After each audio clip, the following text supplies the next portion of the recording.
Bapak Ibu serta saudara-saudari yang terkasih dalam Tuhan Yesus Kristus, pada minggu hari ini kita kembali melakukan ibadah kita secara online karena kondisi dan juga keadaan yang tidak memungkinkan bagi kita untuk sama-sama datang ke gereja. Tapi biarlah persekutuan yang kita lakukan secara online ini tetap menjadi persekutuan yang menyukakan dan juga memberikan sukacita dalam kehidupan kita. Dan pada kesempatan hari ini kita akan bertetap sama-sama kembali membaca dan juga merenungkan firman Tuhan. Dan Bapak Ibu serta keluarga di rumah boleh mempersiapkan Alkitab dan juga boleh mempersiapkan alat-alat ibadahnya di rumah.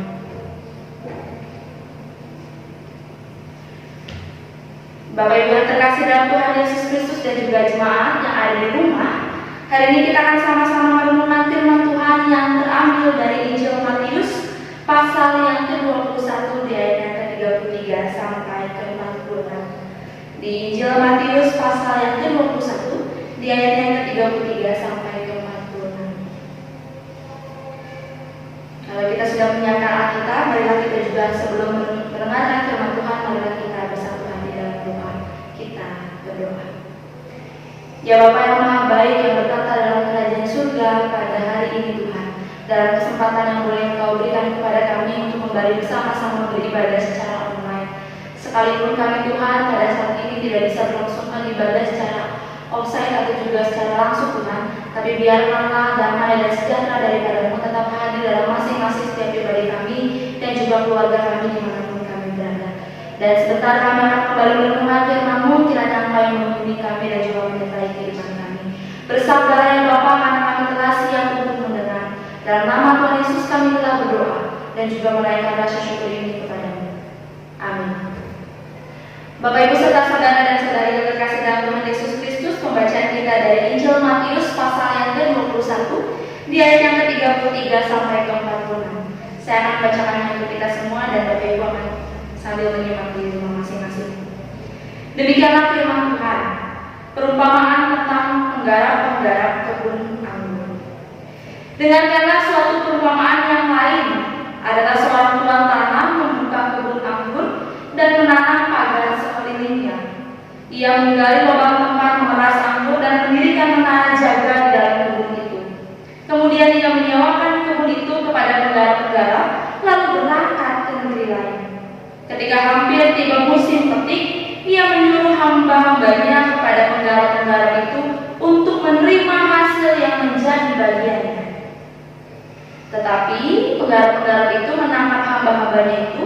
Mereka memukul yang seorang, membunuh yang lain, dan melempari yang lain pula dengan batu. Kemudian Tuhan itu menyuruh pula hamba-hamba yang lain lebih banyak daripada yang semula.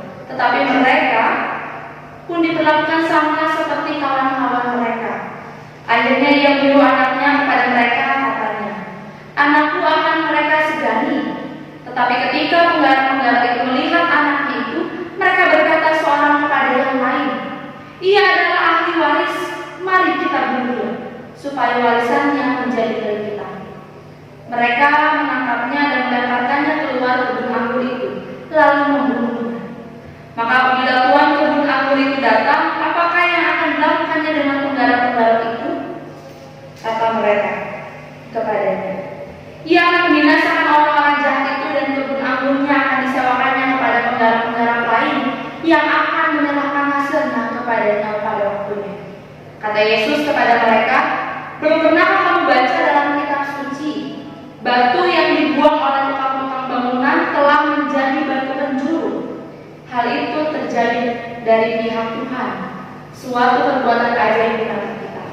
Sebab itu, aku berkata kepadamu, bahwa kerajaan Allah akan diambil daripadamu dan akan diberikan kepada suatu bangsa yang akan menghasilkan buah kerajaan itu. Dan barang siapa jatuh ke atas batu itu, ia akan hancur, dan barang siapa ditimpa batu itu, ia akan remuk." Ketika imam-imam kepala dan orang-orang Farisi mendengar perumpamaan-perumpamaan Yesus, mereka mengerti bahwa mereka lah yang dimaksudkannya, dan mereka berusaha untuk menangkap dia. Tetapi mereka takut kepada orang banyak, karena orang banyak itu menganggap dia nabi. Sedemikian jauh pembacaan firman Tuhan kita pada hari ini, yang berbahagia dan juga bersukacita dan setiap kita yang mau membaca, merenungkan dan juga melakukan firman Tuhan dan firman kita sehari-hari. Terpujilah nama Tuhan. bagaimana kabarnya? Semoga kita tetap dalam keadaan yang baik-baik ya, sekalipun kita berada di rumah kita masing-masing. Biarlah pertemuan kita secara online ini tidak membuat hati kita menjadi sedih, tidak membuat hati kita menjadi terluka, tapi harusnya kita menjadi lebih semangat untuk kembali menjalani hari-hari dengan penuh tanggung jawab dan keterpanggilan kita masing-masing. Bapak Ibu, di awal khotbah saya mau bertanya kepada kita semua. Bapak Ibu ingin bahagia atau pilih susah? Pasti kita semua akan menjawab, ya pengennya bahagia.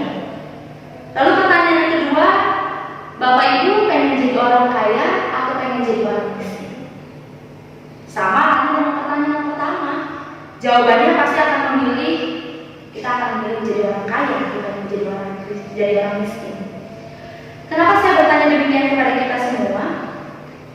Secara tidak sadar atau sadar, dalam firman kita selalu diperhadapkan dengan apa yang namanya sebuah pilihan. Bapak Ibu memilih untuk menjadi bahagia dan memilih untuk menjadi orang yang penuh dengan kesedihan. Bapak Ibu dan saudara di rumah memilih untuk menjadi orang kaya dibandingkan menjadi orang yang miskin keadaannya. Apa maksudnya? Bahwa kehidupan kita akan selalu diperhadapkan dengan apa yang namanya sebuah pilihan, baik atau buruk, bahagia atau susah, kaya atau miskin, dan pilihan-pilihan lain yang selalu hadir dalam kehidupan kita. Tapi Bapak Ibu, apakah pilihan yang kita pilih itu hanya menjadikan diri kita mencari keuntungan saja, atau memang seharusnya kita memilih yang baik sekalipun tidak menguntungkan diri kita?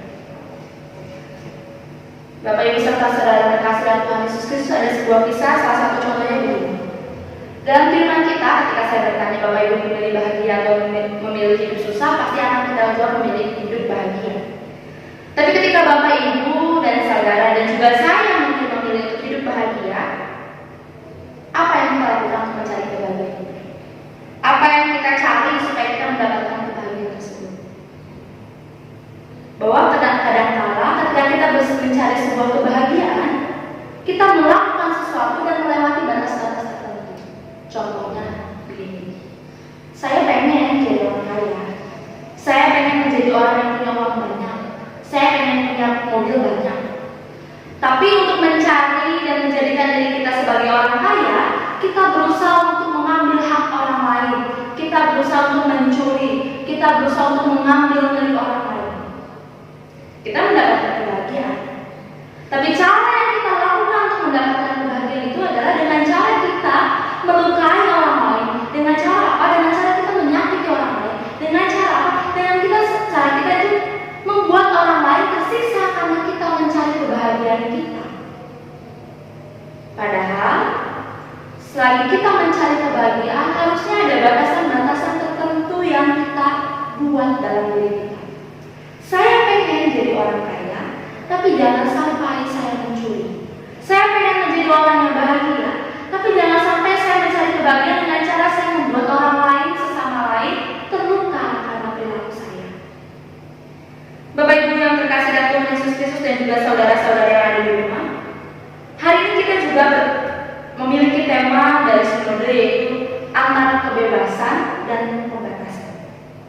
Dan hari ini kita akan belajar berkaitan dengan perumpamaan pokok anggur. Kalau Bapak Ibu baca tadi judulnya adalah perumpamaan tentang penggarap kebun anggur. Kalau kita baca secara keseluruhan tadi, perumpamaan ini berisikan tentang seorang pemilik kebun anggur yang menyewakan atau memberikan kebun anggurnya kepada penggarap untuk diolah dan diurus dengan baik. Tapi di balik itu ada kisah yang menarik, ada kisah yang mau dimunculkan melalui perumpamaan yang Yesus ungkapkan kepada orang-orang yang berada di sekitarnya. Kalau kita baca secara keseluruhan, Bapak Ibu serta saudara-saudara yang terkasih dalam Tuhan Yesus Kristus, ada 5 tokoh yang muncul dalam pembacaan kita hari ini. Yang pertama, ada seorang pemilik kebun anggur. Yang kedua, ada seorang penggarap dan juga penggarap-penggarap lain. Yang ketiga, ada kebun anggur itu sendiri. Yang keempat, ada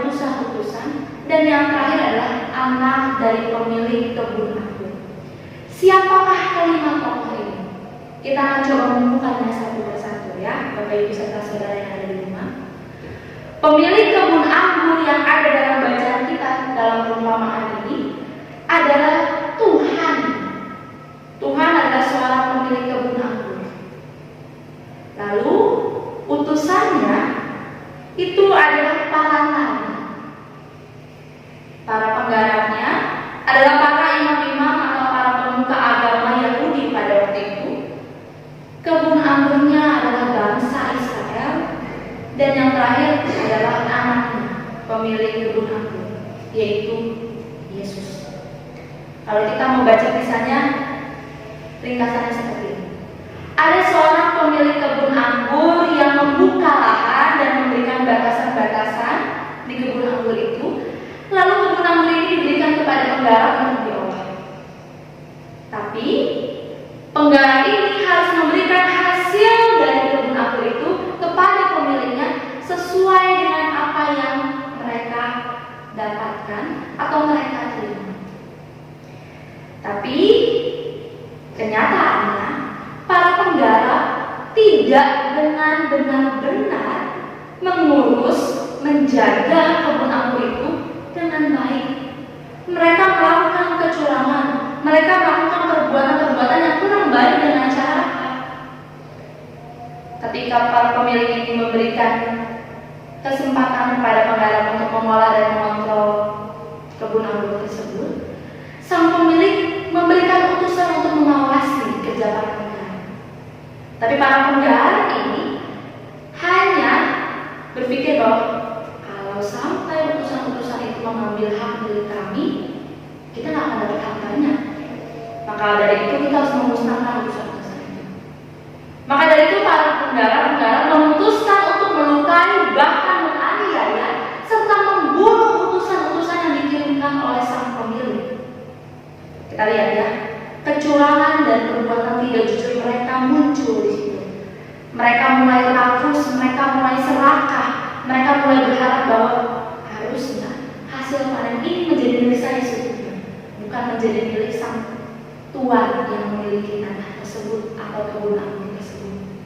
Kecurangan mereka, ambisi mereka, sikap mereka, kesalahan mereka membuat mereka melupakan bahwa ternyata kebun anggur itu bukan milik mereka. Tapi mereka berpikir bahwa harusnya mereka punya semuanya, makanya dia harus memusnahkan bagian-bagian dari sang pemilik kebun anggur. Lalu sang pemilik tidak serta-merta memang kelihatannya membiarkan begitu saja ya. Kalau kita lihat di bacaan, sang pemilik pergi ke negeri lain. Tapi ternyata sang pemilik mengutus orang lainnya untuk sedikitnya mengawasi kegiatan para penggarap dalam melihat atau mengawasi pekerjaan dari para penggarap. Lalu ketika dilihatnya para penggarap ini serakah dan juga berbuat curang dan tidak jujur, maka Tuhan yang adalah sang pemilik kebun ini mengirimkan anaknya supaya para penggarap-penggarap ini merasa takut atau merasa mereka seharusnya tidak berbuat demikian. Tapi lagi-lagi para penggarap tidak melakukan hal yang baik. Para penggarap malah berencana, wah ini kan ahli warisnya sang pemilik kebun ya. Berarti kalau kita bunuh nih, otomatis nih ahli warisnya akan jatuh ke para penggarap. Maka para penggarap itu menyusun strategi, menyusun rencana supaya bagaimana caranya dia bisa membunuh anak dari sang pemilik tersebut. Bagaimana caranya kita bisa memusnahkan mereka? Muncul lagi keserakahan mereka, muncul lagi ambisi mereka untuk mendapatkan sesuatu. Bapak Ibu serta saudara yang terkasih dalam Tuhan Yesus Kristus, melalui kisah tersebut sebenarnya mau dikatakan demikian. Sang pemilik memberikan kebebasan kepada sang penggarap untuk mengolah tanah tersebut, untuk mengolah kebun anggur tersebut. Dan sang penggarap diberikan pilihan untuk boleh mengontrol, untuk boleh menjaga, untuk boleh menghasilkan daripada kebun anggur tersebut. Tapi ketika sudah diberikan kebebasan oleh sang pemilik kebun anggur, para penggarap tidak melakukannya dengan tanggung jawab yang baik. Para penggarap tidak melakukannya dengan baik. Yang ada para penggarap hanya melakukan sesuai yang dia inginkan dan melampaui batas-batas yang harusnya ia inginkan. Padahal kalau kita lihat, Tuhan sang pemilik itu, dia memang tidak mengawasi secara langsung, tapi dia menghadirkan utusan-utusan untuk mengawasi sebenarnya. Artinya apa? Sang pemilik tidak serta-merta meninggalkan dan membiarkan begitu saja, tapi sang pemilik pun masih mengontrol dari jauh atau masih mengawasi dari jauh apakah kerja dari para penggarap-penggarap ini baik atau tidak. Dan ternyata kenyataannya tidak. Para penggarap melupakan jati dirinya sebagai seorang penggarap dan menganggap bahwa diri mereka adalah seorang pemilik seutuhnya dari kebun anggur tersebut. Bapak Ibu serta saudara yang terkasih dalam Tuhan Yesus Kristus, dalam konteks sekarang kita juga sama seperti para penggarap-penggarap itu. Tuhan menciptakan dunia buat kita. Tuhan menciptakan kebun anggur buat kita. Dan kebun anggur ini adalah dunia atau semesta. Dan Tuhan mengizinkan kita untuk mengolah dan mengawasi dunia ini dengan baik, supaya kita bisa mempergunakan apa yang ada di dunia ini dengan baik. Namun kenyataannya adalah kita sebagai seorang penggarap melupakan tugas dan panggilan kita, bahkan jati diri kita yang sesungguhnya. Kadang-kadang kita serakah, kadang-kadang kita hanya ingin, ya pokoknya saya inginnya bahagia, ya pokoknya saya inginnya kaya, ya pokoknya saya inginnya berhasil. Terlepas dari apapun yang saya lakukan, terlepas dari apapun yang saya perbuat, ya tujuan saya berhasil, kaya, mapan dan sukses. Tapi kita melupakan bahwa ternyata kita punya tanggung jawab bahwa ada sang pemilik kehidupan yang ada dalam kehidupan kita seharusnya. Kita menganggap bahwa dunia ini adalah milik kita. Betul, dunia ini adalah milik kita. Tapi tidak seutuhnya menjadi milik kita. Karena pada dasarnya ada Tuhan yang memberikannya kepada kita, dan Tuhan memberikan kepada kita kebebasan untuk mengelola dunia ini. Tuhan memberikan kebebasan kepada kita untuk menggarap dunia ini. Tapi kenyataannya kita salah. Kenyataannya kita menginginkan sesuatu yang kita lakukan dengan perilaku yang kurang baik atau curang, sama seperti perumpamaan yang bisa kita baca pada hari ini. Tuhan memberikan kebebasan kepada manusia untuk memilih. Tuhan memberikan kebebasan kepada manusia untuk melakukan hal apapun. Tapi dengan kebebasan yang kita punya, kita tidak bertanggung jawab atas diri kita. Dan kita juga tidak bertanggung jawab kepada sang pemilik kehidupan yang harusnya kita hargai dan kita hormati. Tuhan mengirimkan anaknya Yesus Kristus untuk mewakili kita, mengampuni dosa-dosa kita dan kesalahan kita. Tapi seringkali juga kita nggak sadar bahwa Tuhan mengirimkan Yesus untuk mengampuni dosa kita. Tapi kita masih apa? Kita masih melakukan hal-hal yang mementingkan egoisme kita, dan kita melupakan batasan-batasan yang seharusnya kita tidak lampaui. Kita melewati pagar-pagar yang sudah Tuhan bangun untuk kita, tapi kita dengan secara sengaja atau mungkin tidak sengaja menghancurkan pagar-pagar yang sudah ada ini. Hingga pada akhirnya Tuhan merasa kecewa kepada kita. Tapi kekecewaan Tuhan tidak membuat Tuhan marah, tapi Tuhan menghadirkan Yesus untuk mengampuni segala dosa-dosa kita. Tuhan untuk menghadirkan anaknya untuk bisa relakan dirinya mati di kayu salib. Bapak Ibu serta saudara yang Tuhan kasihi, Tuhan membebaskan kehidupan kita. Tuhan memberikan kepada kehidupan kita pilihan. Tuhan memberikan segala sesuatu kepada kita untuk kita lakukan. Tapi ingatlah, sekalipun Tuhan membebaskan kita untuk melakukan apapun, bukan berarti Tuhan tinggal diam begitu saja. Tuhan tetap mengawasi kita, Tuhan tetap menjaga kita, Tuhan tetap mengontrol kita dari kejauhan. Apakah hal yang kita lakukan itu baik atau tidak? Ketika kita melakukan hal-hal yang kurang berkenan di hadapan Tuhan, maka Tuhan mengirimkan anaknya buat kita, supaya kita tersadar, oh iya ya, bahwa kehidupan yang saya lakukan selama ini kurang baik. Maka oleh karena itu, saya harus berbuah, maka harusnya dari itu seharusnya berubah untuk menghasilkan buah yang lebih baik. Bapak Ibu serta saudara Tuhan kasihi, Tuhan sudah memberikan kebebasan kepada kita. Tuhan memberikan banyak pilihan dalam kehidupan kita dan kita berhak dan bebas memilih manapun yang kita mau. Tapi ingatlah, kebebasan yang Tuhan kasih, pilihan apapun yang Tuhan berikan dalam kehidupan kita, tidak akan pernah terlepas dari apa yang namanya tanggung jawab kita sebagai anak-anaknya. Tuhan memberikan kebebasan, tapi Tuhan juga memberikan batasan kepada kita.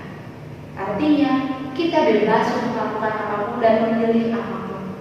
Tapi ingatlah bahwa kita punya batasan-batasan tertentu yang harusnya tidak kita lampaui dan kita tidak hancurkan demi mencapai kebebasan dan pilihan kita ini. Bapak Ibu serta saudara dan juga saudari yang terkasih dalam Tuhan Yesus Kristus, mari mulailah sejak hari ini. Ketika kita kembali beribadah secara online, berarti Tuhan mau mengatakan kita diberikan kebebasan. Apakah Bapak Ibu boleh berjalan keluar? Boleh. Tidak ada yang melarang Bapak Ibu untuk berkomunikasi dengan orang lain. Tapi ingatlah, ketika Bapak Ibu diberikan kebebasan untuk memilih kehidupan Bapak Ibu sendiri, harus ada batasan-batasan tertentu. Dalam konteks sekarang kita melihat bahwa kondisi COVID semakin beredar di mana-mana. Kita bebas untuk memilih apakah saya mau menggunakan masker atau tidak. Tapi ingatlah, kita punya batasan-batasan yang seharusnya tidak menyakiti orang lain. Seharusnya kita memiliki batasan-batasan yang tidak menyakiti dan melukai hati orang lain. Mungkin saja dengan kita tidak menggunakan masker kemanapun kita pergi, kita secara merasa baik-baik saja. Tapi ternyata, udah amat lah, saya mah gak usah pakai masker. Saya juga sehat kok, saya juga baik-baik aja kok, saya dalam keadaan yang sehat-sehat aja kok. Tapi ternyata secara tidak sengaja ketika kita datang keluar, ada orang lain dengan perilaku kita, dengan perbuatan kita yang bebas dan tidak bertanggung jawab. Ada orang lain yang harus mengalami luka. Ada orang lain yang harus mengalami sakit karena perbuatannya. Maka dari itu Bapak Ibu serta saudara yang terkasih dalam Tuhan Yesus Kristus, firman Tuhan hari ini mengingatkan kepada kita antara kebebasan dan pembatasan. Apa maksudnya? Tuhan memberikan kebebasan kepada kita. Tapi marilah dengan kebebasan yang kita punya, dengan kebebasan yang Tuhan berikan kepada kita bertanggung jawab atas pilihan kita. Kita bertanggung jawab atas kebebasan yang kita terima. Kita bertanggung jawab atas apa yang sudah Tuhan berikan kepada kita. Bagaikan Tuhan sang pemilik kehidupan, maka kita juga harus bertanggung jawab kepada sang pemilik kehidupan. Karena kita hanyalah seorang penggal yang diberikan kebebasan untuk melalui dunia ini. Tapi kita bukan pemilik kehidupan yang sempurna. Tuhan memberkati kita semua. Amin. Marilah Bapak Ibu serta saudara-saudara yang terkasih dalam Tuhan Yesus Kristus, saya mau bangkit berdiri. Kita akan sama-sama mengaku dan mengikrarkan iman kita bersama-sama dengan gereja di segala abad dan zaman. Kita ikrarkan secara bersama-sama. Aku percaya kepada Allah Bapa yang Maha Kuasa, Khalik langit dan bumi, dan kepada Yesus Kristus Anak yang tunggal Tuhan kita, yang dikandung daripada Roh Kudus, lahir dari anak darah Maria, yang menderita sengsara di bawah pemerintahan Pontius Pilatus, disalibkan, mati dan dikuburkan, turun ke dalam kerajaan Allah. Pada hari yang ketiga bangkit pula dari antara orang mati, naik ke surga, duduk di sebelah kanan Allah Bapa yang Maha Kuasa. Dan dari sana Ia akan datang untuk menghakimi orang yang hidup dan yang mati. Aku percaya kepada Roh Kudus, gereja yang kudus dan am, persekutuan orang kudus, pengampunan dosa, kebangkitan dari dan hidup yang kekal. Amin. Bapak Ibu serta saudara-saudari yang terkasih dalam Tuhan Yesus Kristus, sebagai ungkapan rasa syukur kita kepada Tuhan karena kasih-Nya yang selalu nyata dalam firman kita, maka pada kesempatan hari ini kita akan diberikan kesempatan untuk kembali memberikan persembahan. Dan marilah kita dengarkan nas persembahan kita yang terambil dari Roma 12 ayat yang pertama. Karena itu saudara-saudara, demi kemurahan Allah, aku menasihatkan kamu supaya kamu mempersembahkan tubuhmu sebagai persembahan hidup dan kudus dan yang berkenan kepada Allah. Itu adalah ibadah yang sejati. Bapak Ibu serta saudara-saudari yang terkasih dalam Tuhan Yesus Kristus, Bapak Ibu serta saudara boleh mengumpulkan persembahan di keluarga masing-masing, lalu dimasukkan ke dalam amplop dan lalu diberikan setelah 2 minggu yang akan datang. Jadi untuk meminimalisir pertemuan kita bersama dengan orang-orang, turun di keluarga masing-masing, lalu diberikan setelah 2 minggu yang akan datang. Dengan sukacita dan juga dengan kegembiraan hati kita masing-masing, marilah kita bersatu hati dalam bersyafaat dan juga dalam doa persembahan. Marilah kita bersatu dalam doa. Sang sumber berkat dan sang sumber pemilik kehidupan, pada hari ini Tuhan kami bersyukur karena Kau masih mengizinkan kami untuk kembali beribadah, sekalipun secara online. Tapi ya Tuhan, kami yakin dan percaya ibadah kami yang dilakukan secara online pun masih memperkenankan Kau hadir di tengah-tengah masing-masing keluarga kami.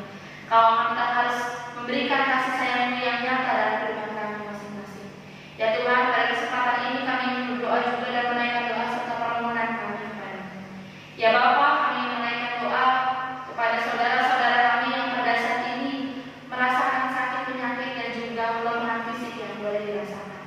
Kiranya Tuhan boleh menjaga mereka, kiranya Tuhan boleh menyembuhkan mereka. Apapun yang menjadi keluh kesah dan sakit penyakit yang boleh mereka rasakan Tuhan, kiranya Kau pulihkan, Kau jamah dan Kau sembuhkan, sehingga kesembuhan itu boleh terjadi dalam diri mereka masing-masing dan juga saudara-saudara kami. Berkatilah juga obat-obatan, para medis dan juga alat-alat yang dipergunakan Tuhan, sehingga semuanya itu boleh baik adanya dan juga menjadi hal yang bisa mendukung proses kesembuhan dan juga pemulihan. Berkati keluarga yang mendampingi Tuhan, kiranya Kau juga yang memberikan kekuatan serta kesabaran. Di tengah rasa kami Tuhan, kami juga mulai mendengar banyak saudara-saudara kami yang mulai terpapar virus corona. Kami yakin dan percaya Tuhan, virus ini segera hilang dari sekitaran kami Tuhan. Dan kami yakin dan percaya bahwa Engkau akan memulihkan saudara-saudara kami yang boleh terpapar ini Tuhan, sehingga mereka pun boleh tetap kembali dalam keadaan yang baik adanya, mereka pun boleh tetap dalam keadaan yang sehat kembali, tidak merasakan lagi sakit penyakit dan juga gejala-gejala yang mereka boleh alami. Ya Tuhan, berkati dalam proses isolasi yang boleh mereka lakukan, sehingga semuanya berjalan dengan baik sampai pada waktu mereka boleh pulih. Ya Tuhan, berkatilah dan sertailah kehidupan mereka baik secara pribadi, keluarga maupun juga secara berkeluarga negara. Ya Bapa, pada saat ini juga di tengah-tengah rasa sedih kami atas saudara-saudara kami yang boleh merasakan sakit, kami juga merasakan kebahagiaan bersama dengan saudara-saudara kami yang bertambah usia di minggu ini. Di pertama usia yang boleh mereka rasakan Tuhan, kiranya Kau juga menjadikan mereka, memberikan sukacita kepada mereka, dan pertambahan usia mereka menjadikan pribadi dan iman mereka lebih dewasa daripada tahun yang sebelumnya. Mereka boleh membagikan rasa sukacita yang boleh mereka rasakan kepada orang-orang yang berada di sekitar mereka. Mereka pun boleh menjadi berkat bagi orang-orang yang berada di sekitarnya, dan juga mereka boleh menjadi kebahagiaan dan sumber kedamaian bagi keluarga dan dimanapun mereka ditempatkan. Ya Tuhan, kami juga berdoa untuk anak-anak kami, adik-adik kami yang pada saat ini duduk di bangku persekolahan, dan juga adik-adik kami yang mungkin sedang berjuang mencapai cita-cita mereka. Kiranya Kami akan memberikan jalan terbuka kepada mereka, pendidikan yang layak, kemampuan dan juga kepintaran kepada mereka, sehingga apapun yang menjadi cita-cita, harapan dan impian mereka, itu juga yang boleh ada bersama-sama dengan mereka. Berkatilah mereka ya Tuhan, berikanlah mereka rasa kewibawaan, kepintaran dan juga segala sesuatu yang harus menjadi bagian dalam kehidupan serta tumbuh kembang mereka. Ya Tuhan, kami berdoa juga untuk saudara-saudari kami yang mungkin pada saat ini sedang mengandung anak. Kiranya Engkau di masa-masa seperti sekarang boleh menyertai mereka, boleh menjaga kandungan mereka, sehingga pada waktunya mereka melahirkan Tuhan, mereka pun boleh melihat dan menyaksikan anak terkasih lahir dengan selamat. Ya Tuhan, berkati pula juga orang tua kami yang pada saat ini ada di usia-usia renta dan tua ya Tuhan. Tapi kiranya kami yakin dan percaya Tuhan akan menjaga mereka dan Tuhan akan memberikan kesukacitaan kepada mereka. Sekalipun di masa tua yang mungkin rentah, tapi kami yakin Tuhan bahwa Engkau akan memberikan kekuatan dalam tubuh mereka, sehingga sekalipun di masa tua mereka boleh tetap merasakan kebahagiaan dan juga kesehatan yang sejati. Ya Bapa, kami ingin juga berdoa bagi gereja-Mu, dimanapun gereja-Mu ditempatkan, terkhusus bagi GKP Jemaat Ciranjang dalam setiap keterpanggilannya. Kiranya Engkau yang memberkati, kiranya Engkau yang memberikan jalan terbuka bagi gereja di tempat ini. Dalam setiap pergumulan tanggung jawab yang boleh dikerjakan, kiranya Engkau permudah dan Engkau berikan kelancaran semuanya. Dan gereja-gereja yang ada di sekitar kami Tuhan, yang mungkin pada saat ini juga mulai kembali beribadah secara online, kami yakin dan percaya Tuhan tetap hadir, sekalipun kami tidak bersekutu secara langsung bersama-sama di tempat yang kudus yaitu di gereja ya Tuhan. Tapi kami Tuhan pada saat ini di rumah kami masing-masing, sebagai gereja-gereja kecil Tuhan, sebagai persekutuan kecil, masih tetap berharap bahwa Engkau akan memberikan mukjizat kepada kami dengan menghilangkan segala sesuatu yang kurang baik yang ada di dunia ini. Ya Tuhan, kami berdoa untuk bangsa dan negara kami tercinta, di mana virus ini semakin merajalela di mana-mana.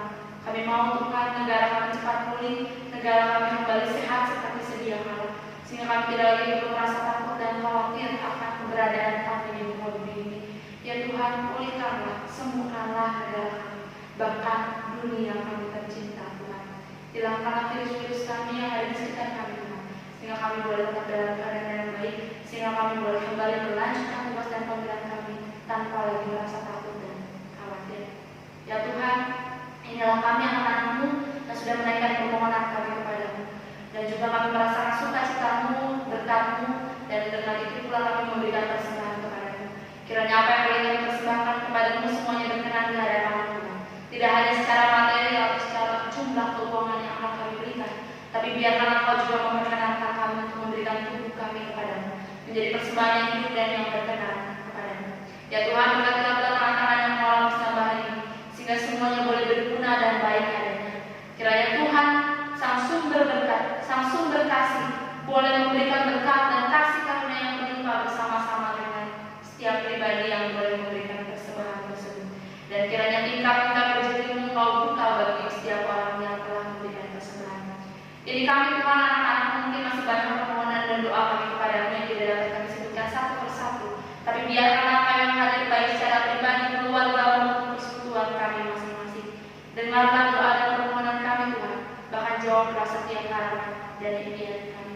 Jadi kami Tuhan, anak-anak-Mu, kami serahkan seluruh kehidupan kami ke dalam tangan pengasihan-Mu saja. Dan seluruh doa dan permohonan yang kami ingin naikkan dengan doa yang Kau ajarkan kepada kami. Bapa kami yang ada di surga, dikuduskanlah nama-Mu, datanglah kerajaan-Mu. Jadilah kehendakmu di bumi seperti di surga. Berikanlah kami pada hari ini makanan kami yang cukupnya, dan ampunilah kami atas segala kesalahan kami, seperti kami juga mengampuni orang yang bersalah kepada kami. Dan janganlah membawa kami ke dalam pencobaan, tapi lepaskanlah kami daripada yang jahat, karena Engkau yang punya kerajaan dan kuasa dan kemuliaan sampai selama-lamanya. Amin. Bapak Ibu serta saudara-saudari yang terkasih dalam Tuhan Yesus Kristus, dimanapun kita berada dan dimanapun pada saat ini kita beribadah, tapi sebelum kita melakukan tugas dan panggilan kita masing-masing dimanapun kita berada, marilah kita terima berkat Tuhan yang akan menuntun kehidupan kita selanjutnya. Terimalah berkat Tuhan. Kasih karunia dan damai